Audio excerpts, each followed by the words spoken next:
Bom dia! Vamos dar continuidade ao nosso estudo do Evangelho segundo o Espiritismo. Nós estamos no capítulo 8, item 20. Bem-aventurados aqueles que têm os olhos fechados. Então vamos fazer uma prece, agradecendo a Deus por mais um dia de vida, agradecendo a Deus por mais uma oportunidade de falarmos, pensarmos, sentirmos e falarmos e agirmos de forma positiva, de forma que nos leve à evolução espiritual. Que nós possamos, Senhor, no dia de hoje, concentrar as nossas forças e a fazer o bem, a fazer tudo aquilo que nos leva a Ti, Senhor.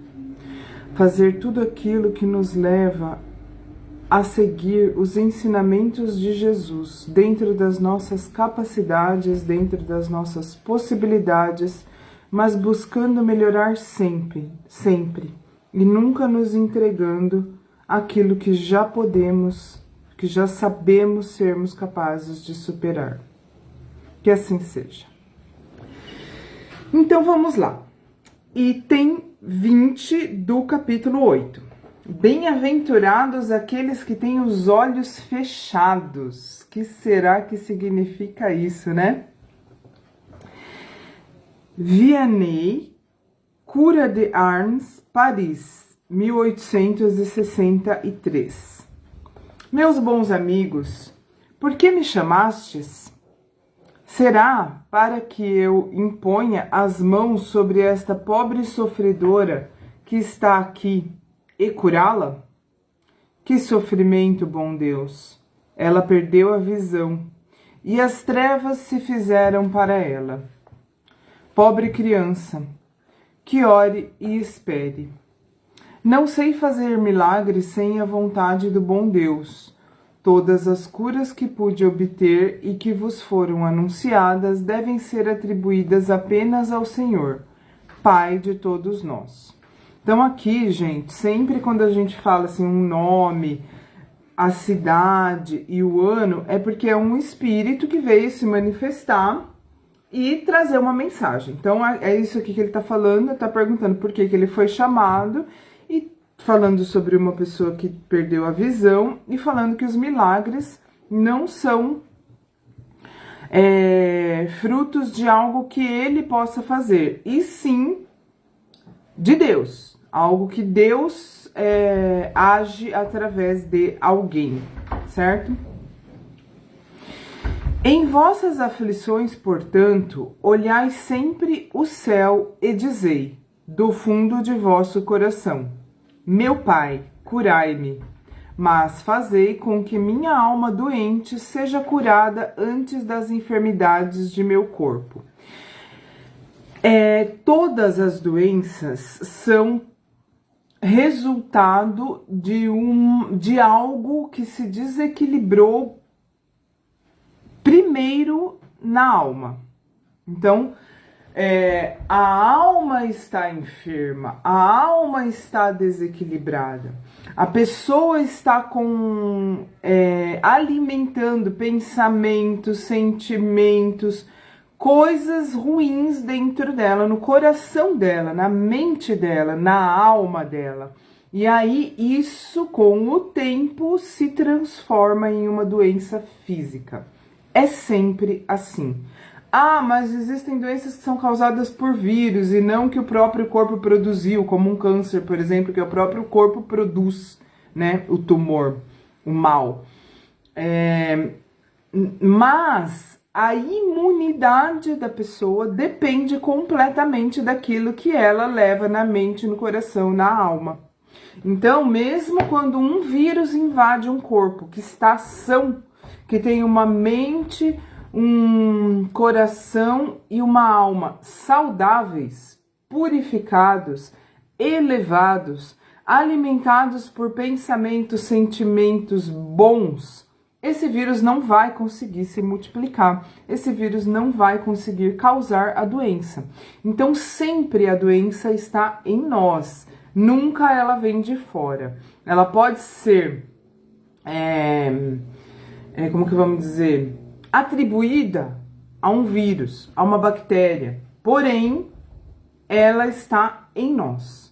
Por isso que algumas pessoas têm contato com vírus, com bactérias, com situações que causam doenças em outras pessoas e as pessoas às vezes não são afetadas, não existe isso. A pessoa contrai um vírus e ela pode ir a desencarnar por causa daquele vírus, ter sintomas fortíssimos, ficar numa situação péssima, e outra tem contato com o mesmo vírus e nada acontece com ela, ou poucos sintomas leves podem acontecer.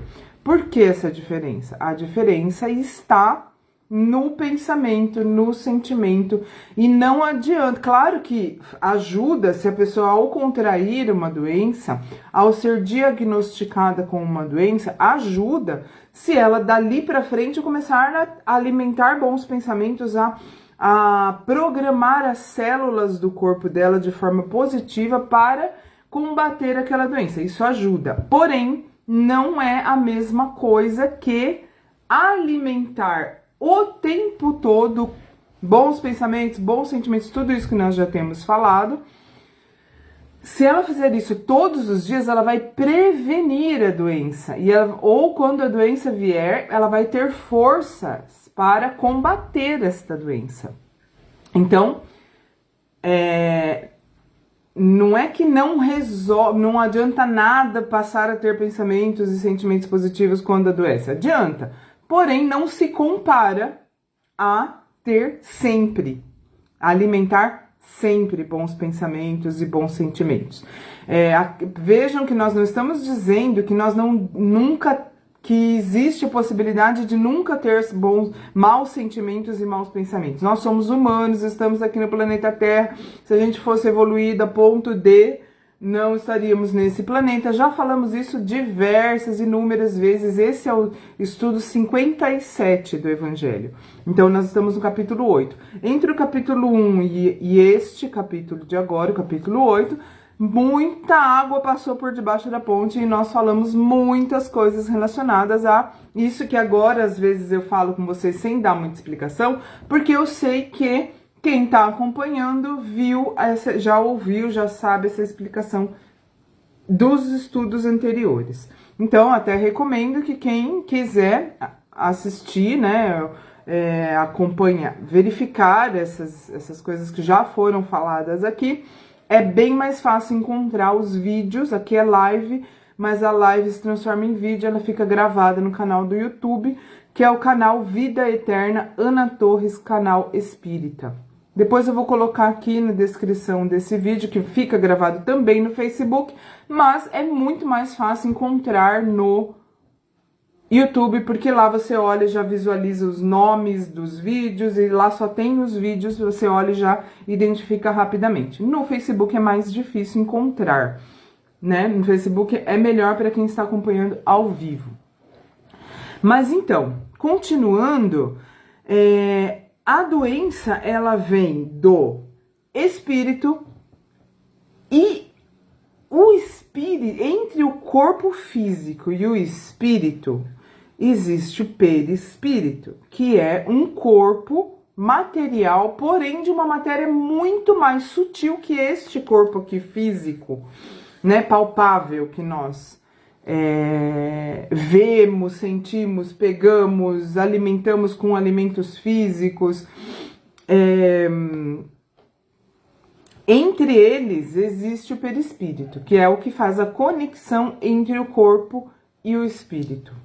E é primeiro no perispírito que a doença se manifesta. Então, primeiro ela mancha, ela afeta o perispírito e depois ela chega no corpo, tá? Então, isto é um processo que acontece ao longo de um tempo, que pode ser interrompido, pode ser amenizado com os nossos pensamentos e os nossos sentimentos. Então, retomando aqui o texto. Meu Pai, curai-me, mas fazei com que minha alma doente seja curada antes das enfermidades do meu corpo.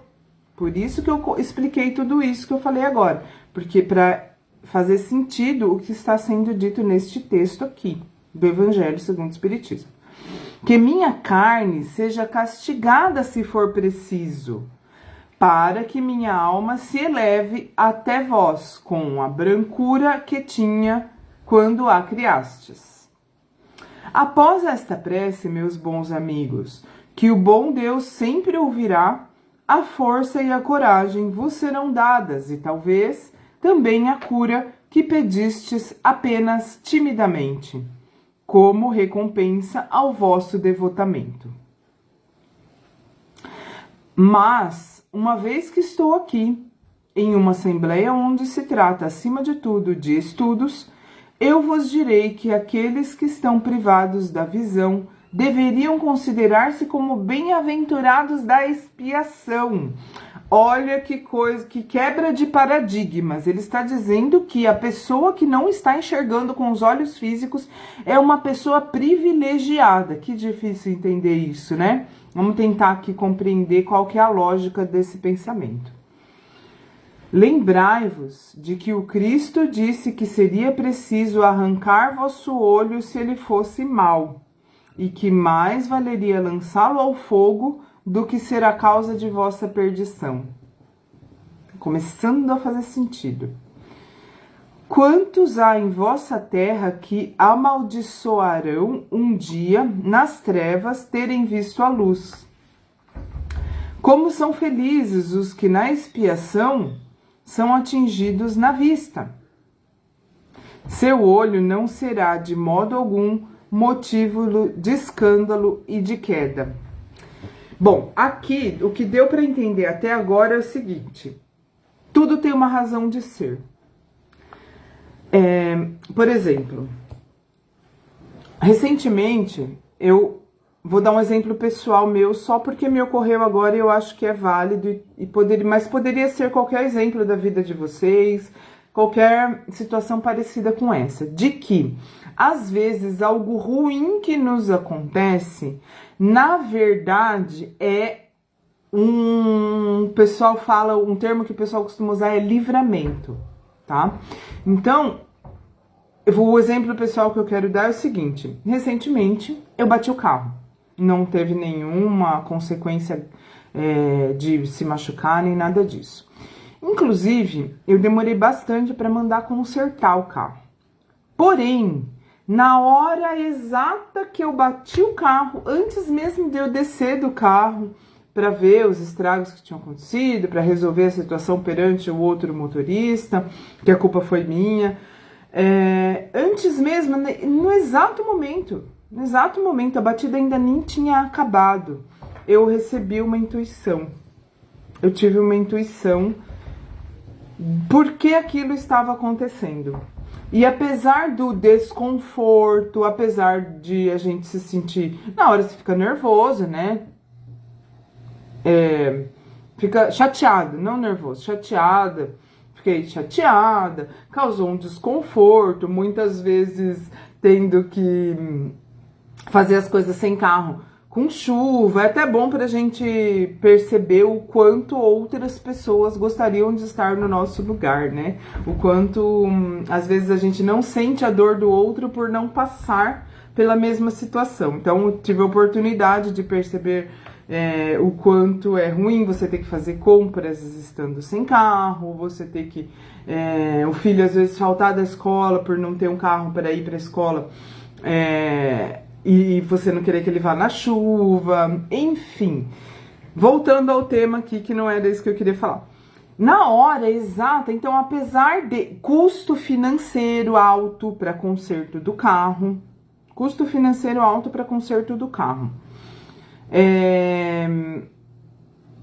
chateação por ter batido, um momento ali de estresse, de nervoso. Todos os percalços por ficar bastante tempo sem carro. Porém, eu só tenho a agradecer por isso ter acontecido. Porque existe uma situação da minha vida, uma situação, uma circunstância da qual eu me livrei, que foi uma verdadeira bênção na minha vida, exatamente por eu ter batido o carro. É uma situação que eu não teria me livrado se eu não tivesse batido o carro. Se eu não tivesse ficado esse tempo que foi necessário ficar vários meses sem carro para resolver esse problema. Então, para mim foi muito nítido, e eu tô citando esse exemplo, meu pessoal, da minha vida pessoal, que isso poderia ser da vida de qualquer um de nós, que sempre acontecem coisas desse tipo em nossas vidas, para exemplificar uma situação próxima, real, para exemplificar, para ilustrar isso que está dizendo aqui. Se teu olho é motivo da tua perdição, arranca-o. É melhor que o olho seja jogado ao fogo do que ele te trazer situação. Como que tá falando aqui? É melhor ter o olho jogado ao fogo do que ele ser motivo de escândalo e de queda. Então é melhor, no meu exemplo, claro que é muito menos grave do que ficar sem olho, né? Ficar sem carro é muito menos grave do que ficar sem olho. Mas só para ilustrar situações do nosso dia a dia, em que esse exemplo de Cristo pode se encaixar na nossa vida. Então, foi muito melhor eu ficar sem carro e passar por tudo isso que eu já contei aqui, do que eu tivesse continuado com aquela situação da qual ficar sem carro me livrou. Então, eu acredito que do que a gente já leu até agora dá para entender isso, que tem situações na vida que às vezes é melhor aquilo que parece algo ruim do que aquilo que parece bom, porque o nosso julgamento também não é adequado, né? O nosso julgamento das situações da vida não é adequado. Graças a Deus eu tive ali aquela intuição no exato momento em que aconteceu, me dizendo: isso aconteceu para te livrar da situação X. Eu, tá bom, aceito então, né? Quantos há em vossa terra que amaldiçoarão um dia nas trevas terem visto a luz? Como são felizes os que na expiação são atingidos na vista. Seu olho não será de modo algum motivo de escândalo e de queda. Podem viver inteiramente a vida das almas. Podem ver mais do que vós, que vedes claramente. Então, quer dizer, aquele que não enxerga com os olhos físicos, ele está vivendo mais no mundo espiritual, ele está tendo a oportunidade de perceber mais o mundo espiritual, muito mais do que nós que enxergamos o mundo material. Porque a visão do mundo material nos ilude e nos afasta da visão do mundo espiritual. Quando Deus me permite abrir as pálpebras de algum desses pobres sofredores e lhes devolver a visão, aqui é o Espírito falando quando ele consegue os, entre aspas, milagres. Digo a mim mesmo: alma querida, por que tu não conheces todas as delícias do Espírito que vive na meditação e de amor? Então, não pedirias para ver imagens menos puras e menos suaves do que aquelas que podes perceber em tua cegueira. Forte, né? Bem-aventurado o cego que quer viver com Deus. Mais feliz do que vós que estáis aqui. Ele sente a alegria. Pode tocá-la, vê-la nas almas e pode se lançar com elas nas esferas espirituais, que nem mesmo os predestinados da terra conseguem ver. O olho aberto está sempre pronto a fazer com que a alma caia. O olho fechado, pelo contrário, está sempre pronto a fazê-la se elevar a Deus. Acreditai em mim, meus bons e caros amigos, a cegueira dos olhos é muitas vezes a verdadeira luz do coração. enquanto a visão é frequentemente o anjo tenebroso que conduz à morte. Então, assim, gente, aqui ele está sendo bem específico falando da cegueira, né? Porém, como esse exemplo que eu dei do carro, o carro me conduz. E a que ele me conduziria? Quando eu estava usando este carro, o que eu fazia? Onde eu ia? O que eu buscava? Então, só para fazer uma analogia. Então, que nós sejamos capazes de compreender essa lição que está sendo específica falando da cegueira, mas que nós sejamos capazes de fazer analogias com diversas situações das nossas vidas. É para isso que servem esses exemplos, esses relatos que existem no Evangelho, né? Que nós possamos identificar em nossas vidas situações equivalentes a essa cegueira, um pouco menos graves, talvez, né? Graves aos nossos olhos, né? Humanos, mas equivalentes, semelhantes, né?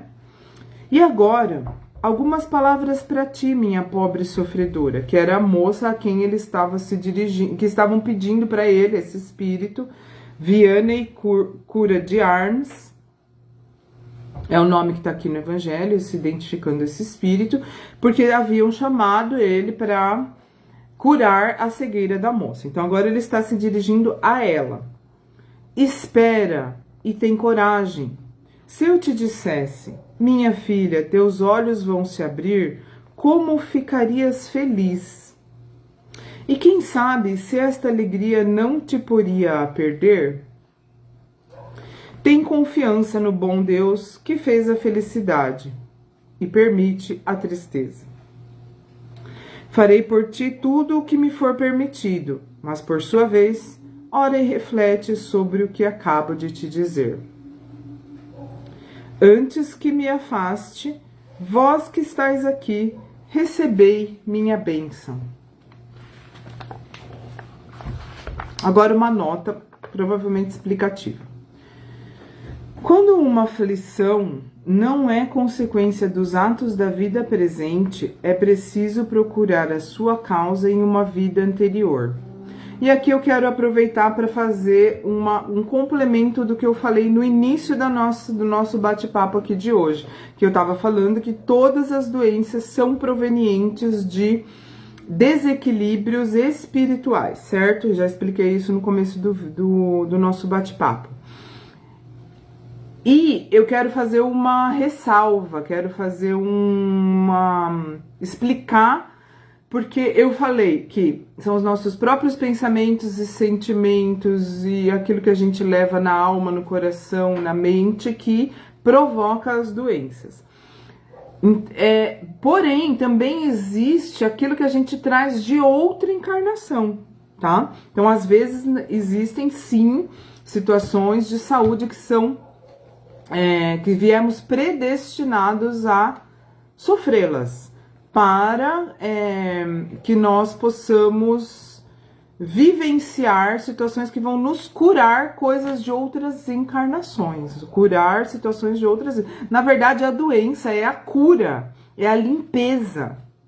A doença é a cura, é a limpeza daquilo que vem de outra encarnação. Então é uma oportunidade de nos livrarmos de coisas que vai saber por quanto tempo, por quantas décadas ou até séculos nós estamos carregando.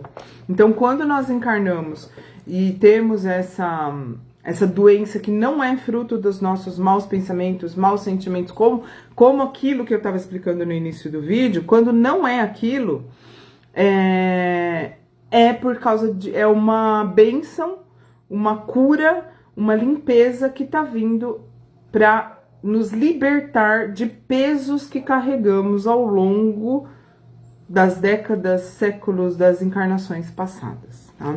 Então, retomando então, quando uma aflição não é consequência dos atos da vida presente, como as que eu disse no início da conversa, é preciso procurar a sua causa em uma vida anterior. O que chamamos de caprichos da sorte nada mais são do que os efeitos da justiça de Deus, que não aplica punições injustas e determina que, entre a falta e a pena, sempre haja uma relação.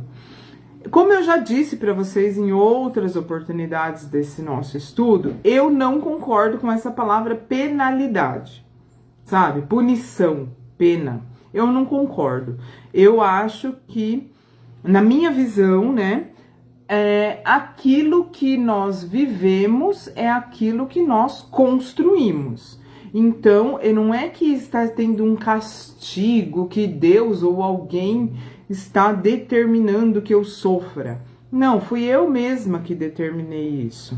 Fui eu mesma que criei a situação que me causa dor. Pela minha própria vontade, pelo meu próprio livre-arbítrio. Porque punição, a meu ver, parece algo que vem imposto, que alguém está tendo até, inclusive, parece um certo prazer em causar, né? Em gerar, em implicar aquela punição. Eu não vejo dessa forma. Eu vejo como uma simples consequência inevitável dos meus próprios atos. Então, sempre que eu vejo essa palavra castigo, punição, penalidade, eu gosto de fazer essa ressalva para explicar como eu enxergo. E repito mais uma vez, são frutos de traduções em cima de traduções, essas palavras que às vezes podem estar mal aplicadas ou mal entendidas. Ou às vezes até elas estão corretas, porém a nossa forma de enxergá-las é que está equivocada. Então, para mim, é isso. É fruto apenas e tão somente daquilo que eu estou colhendo aquilo que eu exatamente plantei.